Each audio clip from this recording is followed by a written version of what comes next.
Hello and welcome everyone to a special episode of HeroesHype Live. Tonight is episode 27, and we are sponsored tonight by Brooks Pierce Lawyers, supporting the esports and gaming communities with creative solutions to legal challenges. Learn more at brookspierce.com/esportslaw and follow Ryan Fairchild on Twitter at FairchildThe. Now, as always, my co-host is Dunkstick to my left. Why don't you tell us a little bit about yourself and then introduce our special guest? Yes, thank you for having me once again, Argy. Great to be here. Up and coming Heroes caster / podcaster. I would like to introduce our special guest, though, Ryan Fairchild, esports attorney at Brooks Pierce Law once again. He is an esports attorney representing esports players and stakeholders in negotiating and drafting contracts and structuring endorsement deals. He is a passionate lifelong gamer who currently plays Dota 2, Counter-Strike, Overwatch, and Heroes of the Storm. Ryan is known for his understanding of various esports ecospheres, cultures, and dynamics, and the legal problems faced by those in the industry. How you doing tonight, Ryan? Doing well. Thanks for having me, guys. For sure. It's great to have you. Yeah. So I want to start out and just get a little bit of a background on you before we get into the meaty part of the show. So why don't you tell us a little bit about yourself as a gamer and how you started getting into like combining that with law? Well, how far back do you want to go? I mean, I remember the first thing I ever saved up my allowance for was a Sega Genesis system way back in the day. Kind of wish I'd gotten the SNES, but you know, we learn. Yeah. And the first computer game I ever got actually was Warcraft 2. So that was like my foray into computer gaming, was that original Warcraft 2 game. Used to play on the dial-up my friend and play on that, get the hordes where you just get all the ogre magi and cast bloodlust and run in and try to destroy everything. So, gaming goes back a long, long ways. My first actual job was at a mini golf arcade back in California called Sunnyvale Golfland, which those in the fighting game community will know that's like one of the places that Evo sort of spawned out of. That and Milpitas Golfland, or John Cho and Ricky Ortiz. I used to play against Ricky Ortiz back there way back when.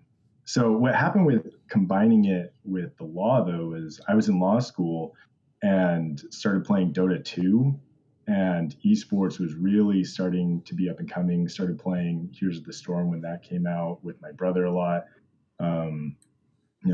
I just saw how the Counter-Strike scene had grown, how the fighting game community had grown.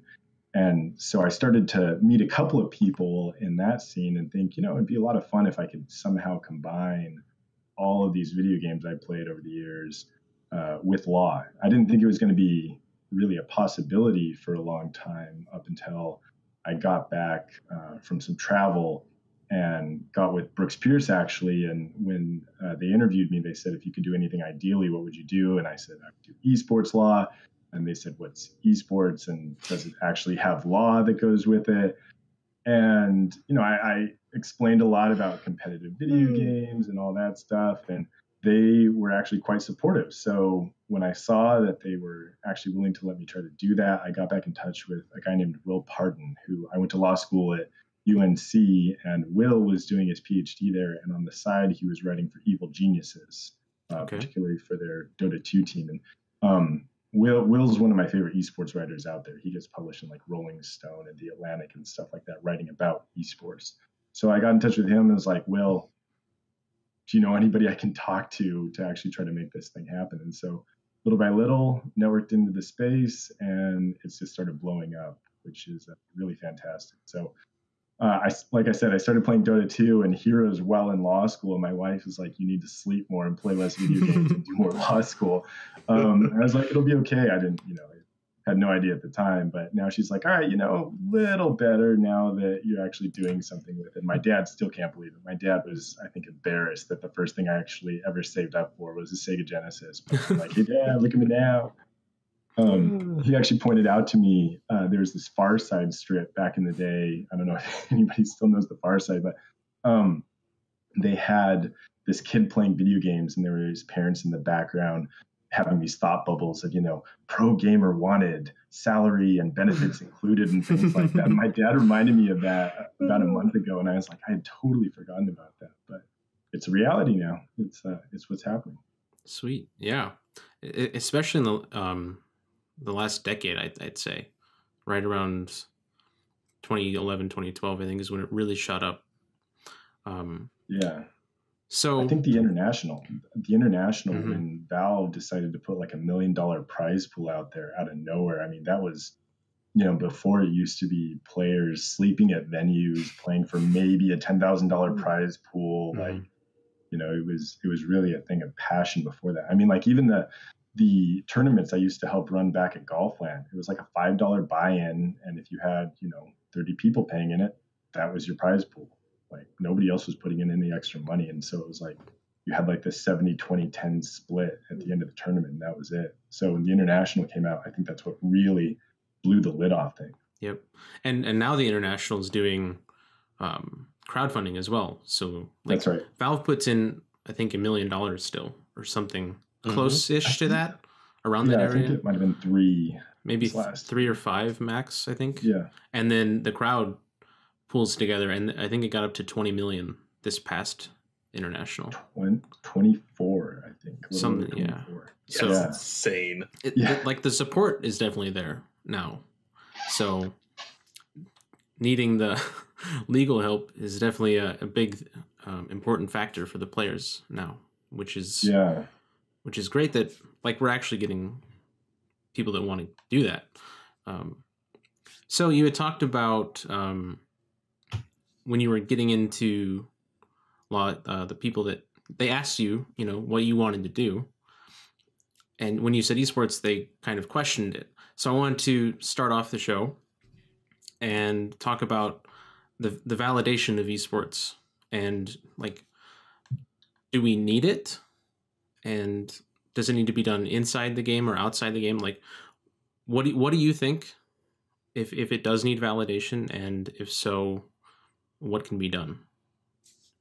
So I think that's been a really big question for a long time. I mean, that almost goes back to that Far Side strip that I mentioned where, the parents are dreaming of if their kids are going to do anything with this. And I think there's this big question of, do we need to seek validation versus do we create that ourselves? And I think, it kind of goes back to the big debate with what should we call esports? Should we call it esports? Should we call it competitive gaming? And a lot of people pushing back on, are you really a sport or things like that? And then people in the esports community pushing back against that.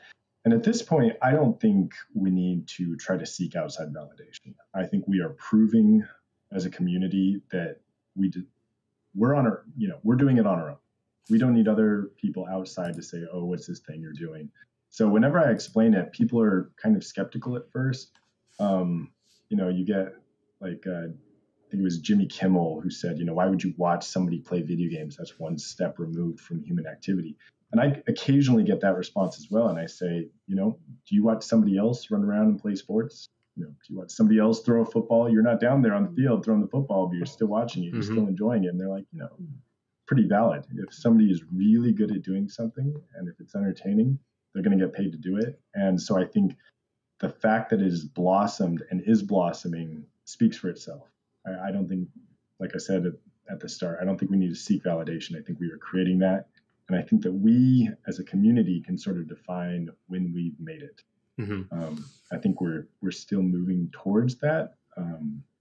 Because, as we're talking about the legal issues, you look at kind of the stories that go on with players not getting paid or losing a bunch of rights, and you still have a lot of kind of shady dealers running around. The joke, about if I had a nickel for every esports consultant that popped up on LinkedIn, I think I heard Bryce Blum say that at one point, in the last 2 years in particular, he'd be a very rich man. So, there's still a lot of that going on, a lot of people trying to get in on the pie without necessarily being legit. But as we figure that out and as the tree shakes loose, the people who aren't really in it for reals, I think we'll get there. All right. That's actually really awesome to hear. And I love how you turn that argument against them, because I think that's the most common thing I hear in my own personal life was like, you like watching people play video games, like you like watching people play baseball. It's the same. It's essentially the same thing. I see very little differences in what I watch and what you watch. It's really just a choice of what you want to do with your free time. Mm-hmm. But speaking into it, right now we kind of have that money talk situation. A lot of professional, traditional sports organizations getting in on the esports ecosphere. The Golden State Warriors, the Sixers, and many others just getting in on this right now because they see the future. Yep. Mm-hmm. Yeah. So, and it's not just organizations; it's also very well-known like celebrities and just figures in the community. Like the most well-known ones that I know, they do come from sports themselves. So because I think they kind of know that ecosystem. Mm-hmm. It's kind of the same. So like we have Shaquille O'Neal.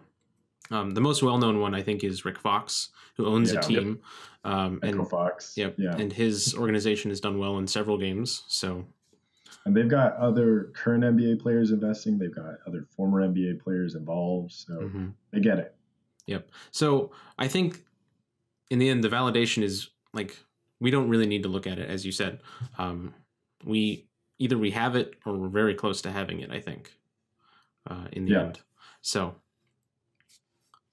now the next topic that I wanted to deal with would be visas. And in Heroes especially, we've had a lot of problems, mainly from when people are traveling from out of the country. Usually it's China that has always had that big issue. When looking at it from either Heroes or another game, what is the most important thing that we as people in the community need to know about visas and how it differs from like a normal, like I guess a tourist? Quick aside, just before we continue. Getting some notes in chat. If we could move Ryan up just a little bit on your end, Argy, just so he's a little more audible. We can do that. Just the video, you said? No, his chat, his mic volume. Chat saying like another like 10-20% would go a long way. Okay. Thanks, Chad. Good looking out. Okay, it should be good now. You might pop a little, peak a little bit, Dunk, but should be okay. Anyway, visas. Oh yeah. All right, so visas. There are a couple of issues going on there. So there's kind of how the law needs to advance, and there's how the profession needs to advance.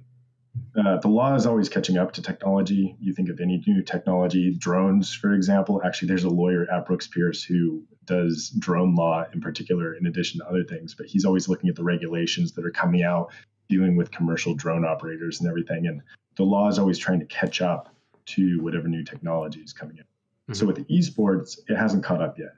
A lot of times we're doing one of two things with visas. We're either doing it the improper way, which is trying to do everything on tourist visas, as you mentioned, and that still happens quite a bit. But what we're seeing more and more is people fitting esports players into these actual sports visas, and there's starting to become more of an understanding within the immigration community, within the State Department side that handles all of that as well, what these players are doing and why they should be allowed to come in under these like entertainer or consultant, depending on like what role they have with the team or players, that they can come in on those visas. But every now and again, you still see a really big issue pop up where somebody gets denied a visa or where they were coming in on the wrong visa.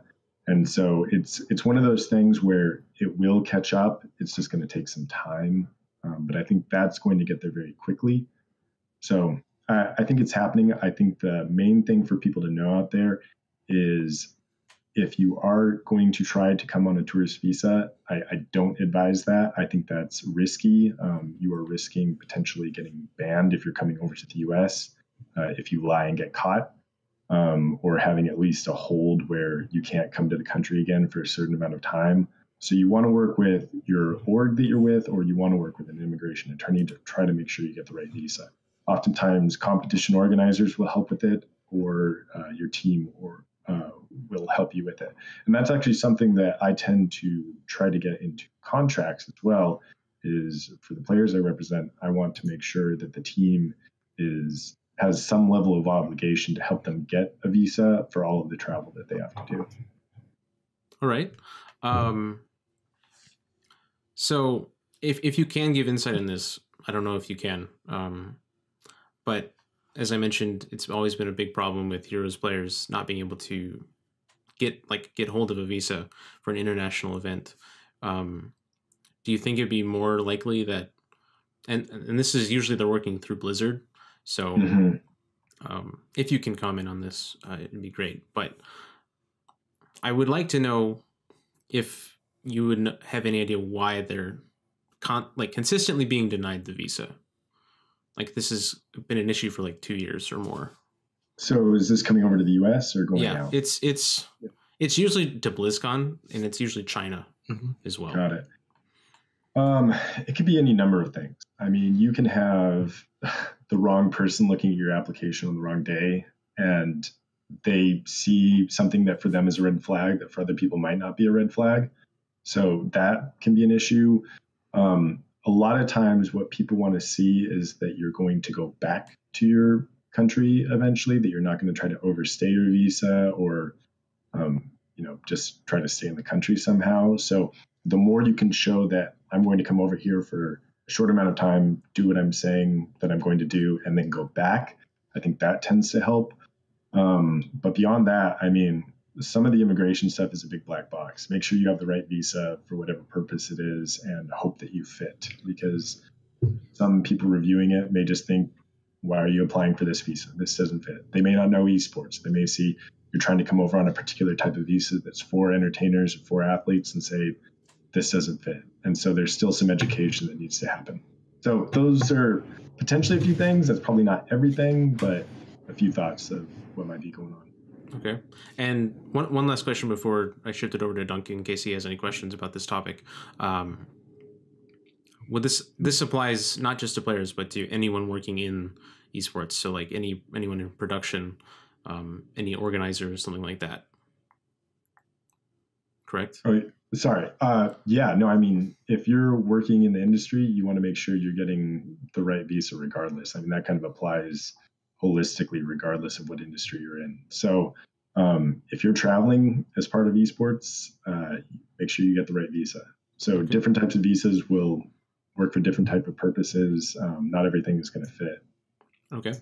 Dunk, do you have any questions regarding visas? I do not. I think he did an excellent job of going over them, and I have done my own research on it. So I actually really appreciate the kind of like the affirmation kind of what's going on in the background, because that what he's saying makes a lot of sense. You know, it, like he says already, it's really what day, what person, what kind of mood they're in, because end all be all, you got a human that has to say, yeah, I believe what he's saying on paper, and nothing's showing up says anything otherwise, you know, before you come over to this country, especially with kind of China and the tensions that are in our country right now. So yeah, I don't really blame them for being a little suspicious sometimes. Yeah, for sure. That raises an interesting aspect too, is how to, between administrations or between different governments, even overseas, how do you create some consistency for that as well? Because I think there's a lot of apprehension about how esports players are going to get viewed when there's a more skeptical administration of immigration generally, and maybe video games more generally. What type of video games are you coming over here to play might become a question, unfortunately. Yeah, I mean, it really can come down to who's reviewing your application, unfortunately. All right. So the next topic I wanted to go over would be the difference between franchising and like a club ownership. So looking at different games like Overwatch, League of Legends, Heroes of the Storm, we've seen both League and Overwatch kind of adopt this franchising model where organizations own a spot in the league, and then they hire players through that. And then Heroes is kind of, I think they're heading in that direction. But for a long time, it was the team owns the spot, and then an organization just kind of pays, like hires them, almost like a contractor. So can you give us an insight of what you think is preferred, and I guess just the main differences of each one would be best to start. So I don't know if I can say which one is preferred. I think there are pros and cons to both. I think franchising has a lot of pros in terms of stability because, well, to contrast sort of a franchising model, for example, with where Heroes is right now or where Dota is, for example, you never know which team is sort of going to be on top or which team is even going to be a part of the scene. But with franchising, you have that. So those teams know we're in and we're going to be able to tell our sponsors that we're in. So they're going to get guaranteed exposure. The league is going to have some more stability. So the league can also generate more revenue from sponsors saying, hey, we have this established product. These teams aren't going anywhere. They bought in. They're going to have player consistency. So you don't have like rosters just flipping from one moment to the next, or the players get upset. And so they're like, we're out. And then all of a sudden you're left without a team, which has happened many, many times. So I think the franchise model brings a lot of stability. From the players' side, that's both good and bad because one, with the franchise model, you're locked in. You can't move around as easily. You're sort of with a team. There you are. They have your rights until your contract runs out. They can trade you. They can put you on the bench or sub you out. But at the same time, you're a lot more likely to get paid. It's becoming a lot more professional, especially with the advent of all of these sports franchises. You know, they're bringing bigger dollars. So, you know, it brings a lot of security. So there are aspects on both sides. I think ultimately everything is going to push towards franchising depending on the developer. That's the other big thing. Blizzard and Riot, they exercise a lot more top-down approach. So I think they're going to push more and more towards that model.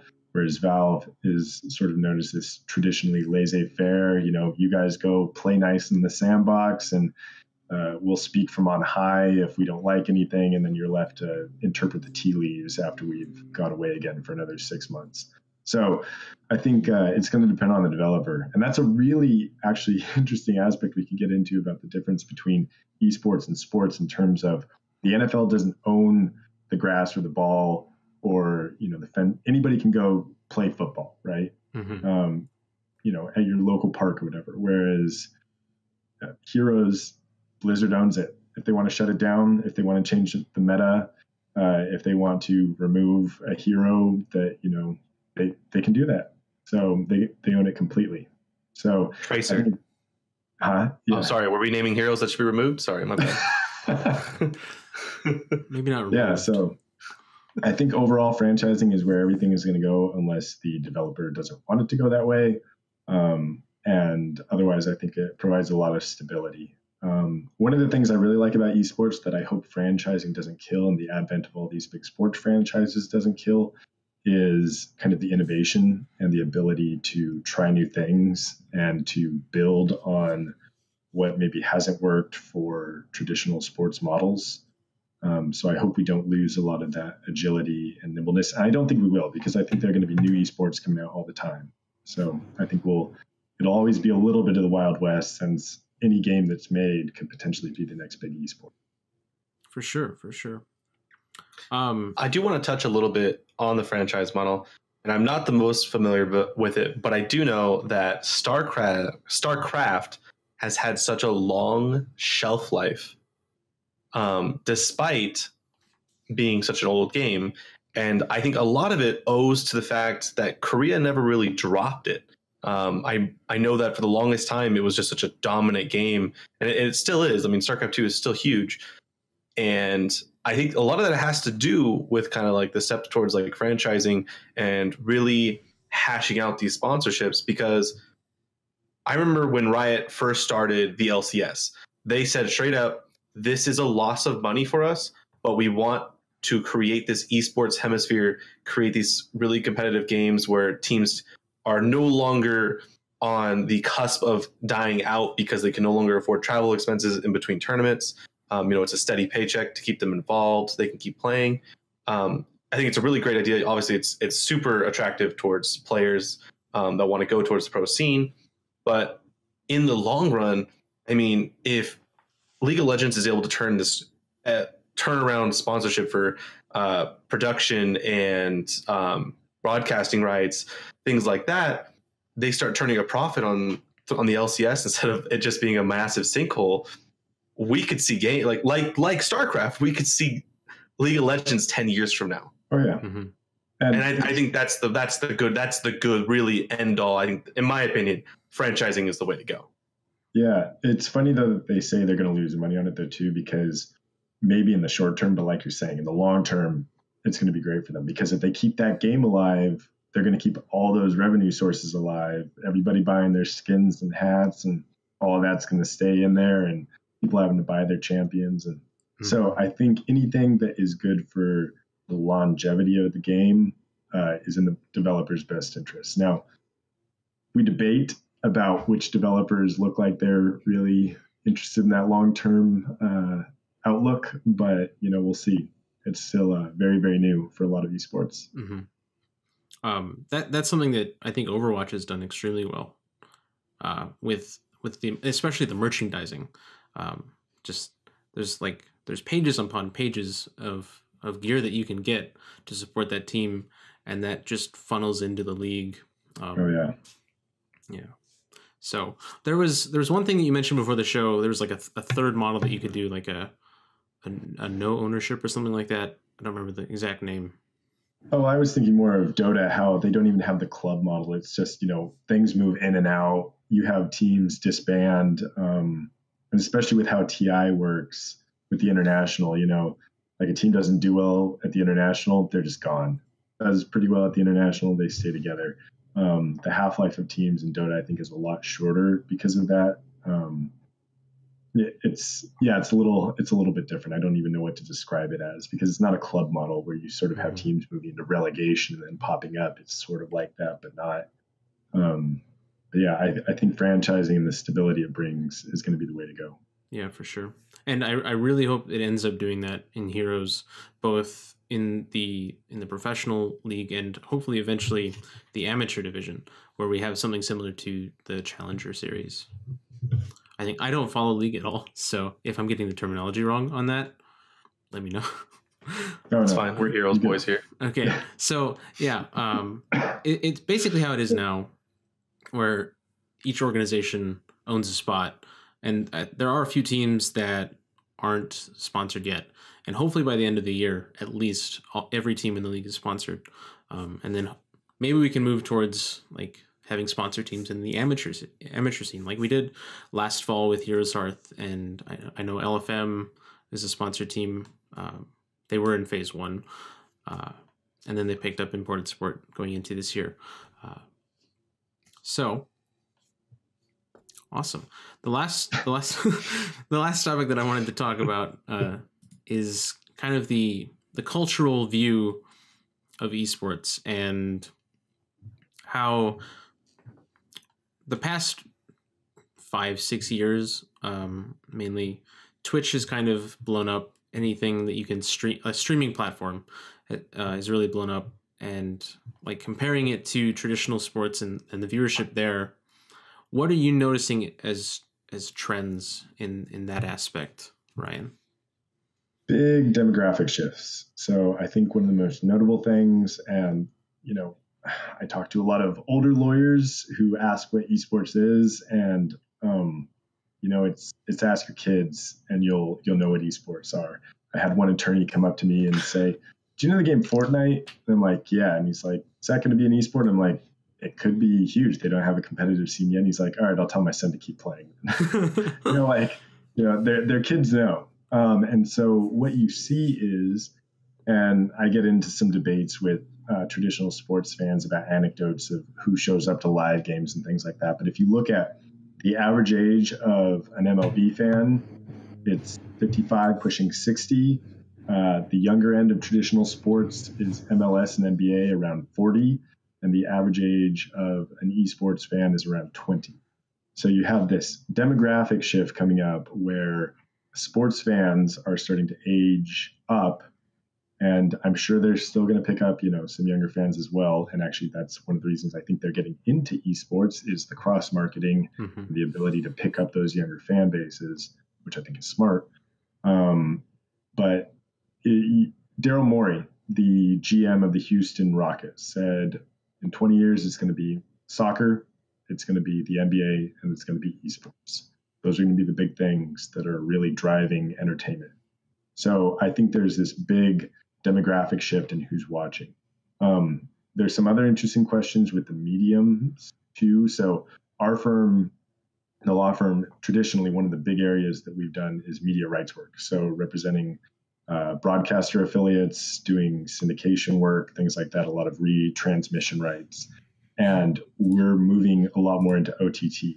So that's all the non-traditional broadcasters. You think Twitch, YouTube, Facebook, all of those markets that are beginning to go just streaming. And so streaming is huge. It's really the way that everything is going. I think there will always be a place to one degree or another for broadcast. People still listen to radio, right? Like TV did not kill radio. So I still think that will be there. It'll be interesting to see how the mix shakes out. But I think people more and more, you see those numbers online, and that's where the younger generation is watching things. For sure. I know definitely, like, it's been especially tough to get my family that are like, I guess the Midwestern, the classic Midwestern older people that don't like change. And they always ask me, so like, stereotypical, are you? Come on. So like, definitely stereotypical, 100%. Yeah. And when I tell them about what I'm doing and what I'm trying to do for a job, they have no idea. And like, these are people that have been watching baseball, football for their entire lives. So it's definitely interesting to try and, or to watch them try and understand what is going on. And like, I'm trying to teach them the similarities to each. So yeah. Dunk, what are you noticing? Definitely a challenge explaining to your parents, hey, I really want to sit in front of a bunch of gamers and tell them how they're playing their game. That's not, that's what I really want to do. It sounds like a blast. But definitely what I'm seeing is no one has cable anymore. Not in my group of friends. Like, why would you pay for cable? Just stream it. Your Netflix account. Get your internet, get your Netflix, get your Hulu. My parents were actually here last week, and they're like, can we watch TV? And I was like, I have Netflix and Hulu. Do you have something you'd like to watch? And they're like, oh, let's look through the movies then. And they don't even have Netflix or Hulu. Like, they literally only have satellite TV. They've never thought about switching to this all online stream based type life. And I think the way we're going to see it is either Twitch is going to start trying to buy out broadcasting rights for like traditional sports, and you're going to see all these new free streams where we can catch all the soccer games or football games or basketball games on Twitch, or a Twitch affiliated program, whatever they decide to come up with. There's going to be a ton of ads that are going to pop up that ad block doesn't block because it's like on the stream. And they're going to be like, click this $4.99 sub button and you'll get access to our ad-free stream. Yeah. And that is the future right there. And they've already started doing that. I know they've done a couple episodes of Thursday night, not episodes, but a couple games of Thursday Night Football this year. So it's definitely something to watch out for. Honeychild in the chat had a question for you, Ryan. Sorry, I saw it first, Dunk. Hi, Angie. So does some of your advice for people in esports, does that apply to streamers who are being approached by companies for sponsorship as well? Yes. Well, and we haven't even really gotten into the like contract advice or things like that. Streamers probably aren't traveling as much as esports player. I'm going to take a step out on a limb to guess on that one. But when you have your sponsorship agreements, when you have your agreements with whoever's distributing your content, when you sign up with a team, because now teams are starting to sign streamers, right, to stream on their channels. You want somebody to be looking over those contracts or to at least get a sense of it. I think getting an agent makes a lot of sense. If you're starting to earn a lot of money, getting an accountant makes a lot of sense. So I think anything where you're in entertainment, the type of work that I do or that the firm does, like it applies to you. So we have attorneys who work largely in film, who work in music, who go to Nashville, which is a big hub, obviously, for music, and go to conferences there and help to advise young musicians on what to do. And you're seeing a lot of the same sort of issues pop up. And so esports really, and this is an important thing too. So people are like, what is esports law? And it's not like it's its own niche of law, except in the sense that it's a mix of things that have already existed and then add some like being on the forefront of those practices. So sports law, employment law, entertainment law, intellectual property law. If you're on the org side, you're going to get more corporate and finance type law, your mergers and transactions, acquisitions, things like that. All of this stuff is things that have already happened. It's just in a new context. And maybe there aren't specific cases out there already for certain instances. So, for example, like the Twitch streamer who's suing Twitch basically for depriving him of a bunch of income. Like, you're still going to look at the contracts there, the totally new context. But at the same time, we have tons of law on what happens with contracts and how to look at them and interpret. Mm-hmm. So I think all of the advice about esports players applies to anybody in entertainment, at least aspects of it. It might shift a little bit. Sweet. Yeah, you're not going to be looking for a athlete visa as a professional streamer going to TwitchCon when you live in Europe. You're going to be looking for probably a tourist visa. Honestly, I would say a tourist visa there, because you're honestly touristing to an event. So I mean, that one case, get the tourist visa. Dude, yeah, if you're not coming over here making money, you can go over and talk to people about whatever. You're not coming over to earn. So, but you could be coming to TwitchCon because you have a panel and you're going to be making money. They're paying you to be there.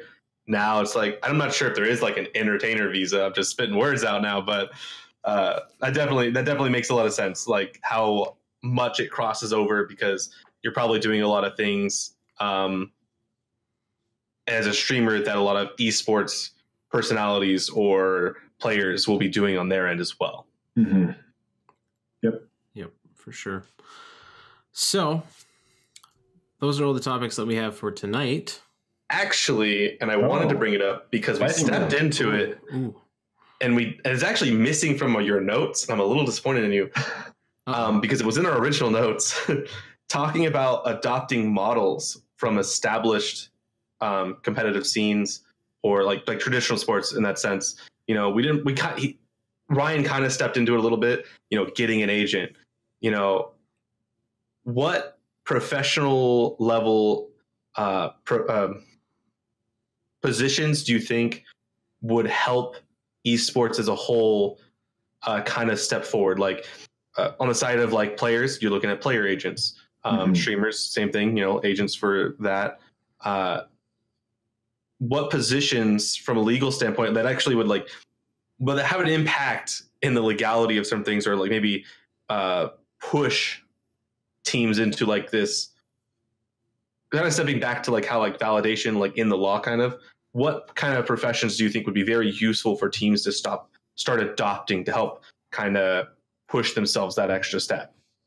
So, there's sort of from the team side and then from the player side. So players, I think you want at least an attorney or an agent. You want somebody who's going to be knowledgeable about contracts, who can help you seek out work or to go. And so, let me step back for a second.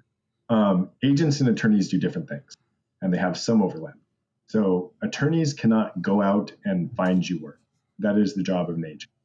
If you find work, the attorney or the agent can help you negotiate your deal.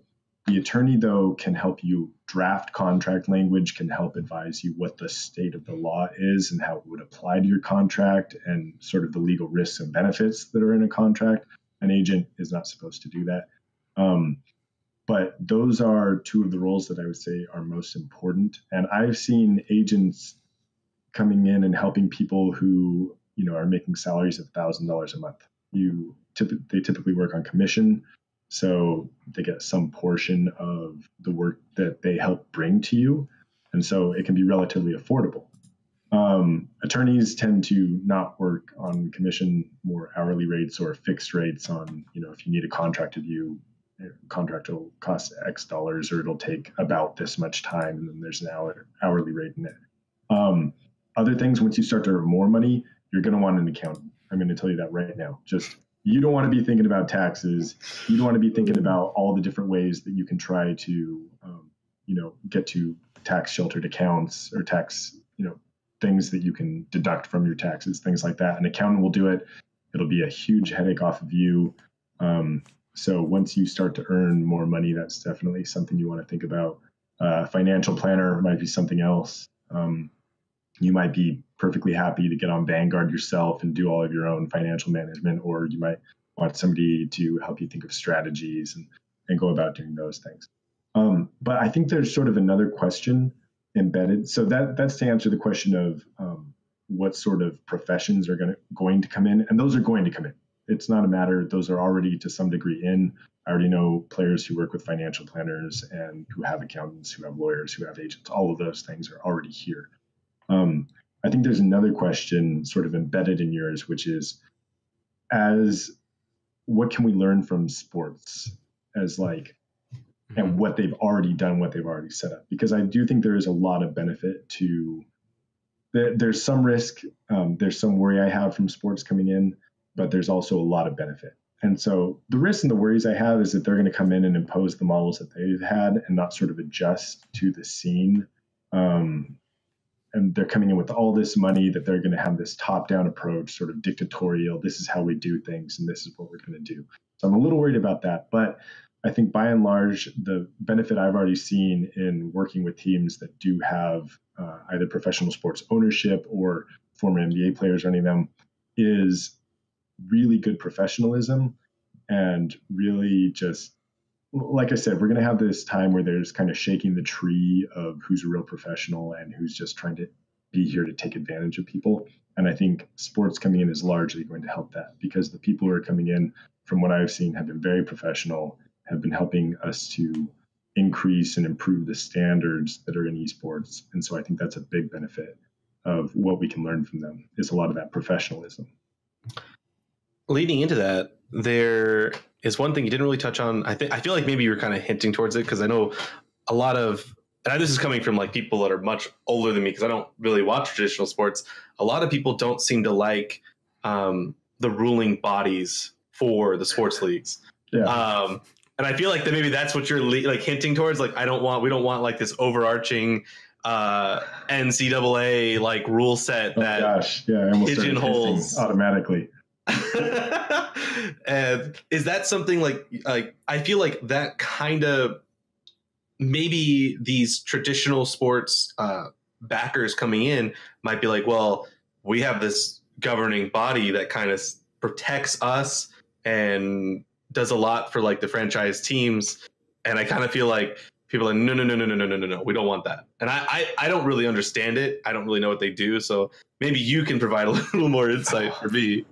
Yeah, so I'm going to start to hit the edges of my knowledge as we start to talk about antitrust laws. So I don't do antitrust law, but that's what starts to come into this conversation. So when I could do the basics of it, but those sorts of things are coming. So with franchising, you now have a league. They aren't necessarily doing anything that violates antitrust laws, but I also know that the leagues are taking steps to avoid any such violations of antitrust law, telling their owners, don't talk to each other about how much you're paying your players or about player movements or things like that. You have to have this very arm's length, what we call in the law, arm's length transactions. So you can't be colluding. You can't be coming together like that. So in traditional sports, for example, just let's use the NBA. You have the National Basketball Association. You have all of the owners who are together, they're associated. And then you have the Players Association. And they come together and they have collective bargaining. And basically what that says is the league owners can all come together and they can pool their bargaining power, and then pitted opposite them are the players, and they're all bargaining together, and so putting all of their bargaining power together opposite the league. And so if for some reason that breaks down, so once in a while you get a shutdown in the NBA, that's because they haven't been able to come to an agreement. And sort of the big blow it all up step is when the Players Association dissolves. So all of the players go back to just being individuals, they're bargaining on their own, and all of a sudden there's potential for the league to be in trouble for antitrust violations. Now that's going to be about the limit of my knowledge on that, but those governing bodies can be fine. People hate certain NFL heads or the NCAA, or different people at different times get bad raps, they get good raps. But that's just sort of a natural progression from the franchise system to get to this league and the Players Association opposite it, and the collective bargaining and things like that. So those governing bodies, are they going to pop up? It's a little different with esports because who's really in charge? It's the developer. So when it comes down to it, like the system that emerges is going to depend on the developer, and what the developer says is ultimately going to go, as long as it's legal. So we'll see. It's going to be interesting to see how esports varies from those, because it is a different model in terms of the intellectual property. All right. Well, I thank you for the insight, because that definitely helped clear it up for me. I was trying to figure out, why don't we have one of these? Like, that sounds like a lot of sense. But then it's like, I hear people say, no. Kill it. No. To push that a little bit as well, I think that esports is going to have more of an effect on traditional sports in some ways. And let me be specific about that. So the NCAA, everybody's an amateur. We're not paying athletes except when we're doing it under the table, which is apparently a violation of law, but really because the NCAA is in there trying to exercise its control and get all the money flowing to the parties it wants the money flowing to, instead of paying players. Esports are obviously at the collegiate scene. Heroes of the Dorm is probably one of the best known collegiate esports scenes. And players in esports can still get paid because it's not part of the NCAA. And so the NCAA probably is in this weird state. I can't speak for them directly, but they're probably in this weird state where they're like, we want to get into this and control it, but we can't because they're getting paid, and that goes against everything. And if we try to say you're not getting paid, they're all going to be so mad at us, like everybody already is. And so I think that esports could help actually to push back towards college players getting paid. I think that could happen. And I think that it'll be interesting to see what the influence of esports getting so big on the college level is going to do to the rest of college sport. Yep. And I know for sure that we're seeing at least conferences like the Pac-12, ACC, I think Big Ten as well are starting to create their own esports leagues so they can compete within that conference. So I'm wondering if the NCAA will ever jump on that, or if they're going to focus more on like the big events that take place, like Heroes of the Dorm, and see what happens from there. So I think that'll be pretty interesting. There are a lot of exciting developments that are still sort of bubbling in that sphere. And I mean, that's true with esports generally. There's always kind of the next thing that's coming. And I think collegiate level esports and high school level esports, there are a lot of exciting things coming. So I do want to save some things for next week. I know we touched on a few things that we're going to be focusing on next week. So I want to move to close out the show for today.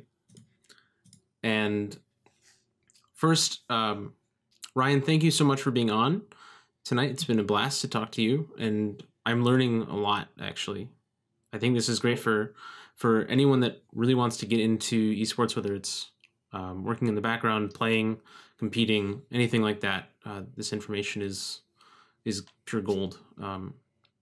Next week, we're going to be talking contracts, players' rights, the difference between a contractor and an employee, unions, and we touched a little bit on it, models and what we can take from existing ones and can we create something new? Since this is such a new aspect of entertainment, like I think we can create our own model, you know? So that's going to be what we're focusing on next week. But we'll, for now, go to shoutouts. So Ryan, I'm going to have you start. Oh, wow. Just anybody? Yeah, anybody you want. All right. Well, thanks to my wife for putting up with me staying up way too late during law school playing a lot of video games, and to my dad for, letting me buy a Sega Genesis back in the day. Shout out to the old Sunnyvale Golfland crew, to everybody I'm working with, to actually back to Honeychild for being the one who introduced me to you all, and to you guys for making this happen. I mean, to Eunice and everybody else. It's been a blast. I'm looking forward to next week, and I will try to have a better list in mind for my shout outs next time. Sorry to catch you off guard. That's all right. Anyway. This is exciting. Yeah. Dunk, let's move it on to you. Thank you, Argy. I appreciate it. And that was an excellent list of shout outs. My first week, I shout out to my mother because that's all I could think of at the time. But shout out to my girlfriend. She's in the background doing the laundry. So really appreciate her cleaning everything. It's really awesome. Shout out to Argy once again for bringing me on the show. I really appreciate it. I love getting all this new information. It's really keeping me in tune with what I love and enjoy about this esports culture, actually, since we're talking about it. But it has been a great episode. I believe that's how you pronounce it. Really appreciate that one, Argy. And I look forward to next week. All right. So, as Dunk said, this information is great. It's always good to learn more about something that you care about and what we can do to improve it. Shout outs for me. Thank you to my family for trying to learn what the heck I am doing, even though they're failing miserably. Shout out to HeroesHype and Eunice for setting this up. Shout out to Brooks Pierce for hiring Ryan in the first place and letting him do what he wants to do. Next week, Monday, we will be hosting another HeroesHype Amateur Series tournament at 6 Pacific. Make sure if you want to play that you sign up. Go to HeroesHype.com. You can find the link to that. And as we have said already, next week, Tuesday, so a week from today, at the same time, we will be having Ryan on again to talk more topics, as I previously mentioned. So thank you guys so much for showing up. And if you are listening to us on YouTube or on iTunes, thank you. And I hope you keep listening to us in the future. So we will see you guys next week. Bye. Yeah.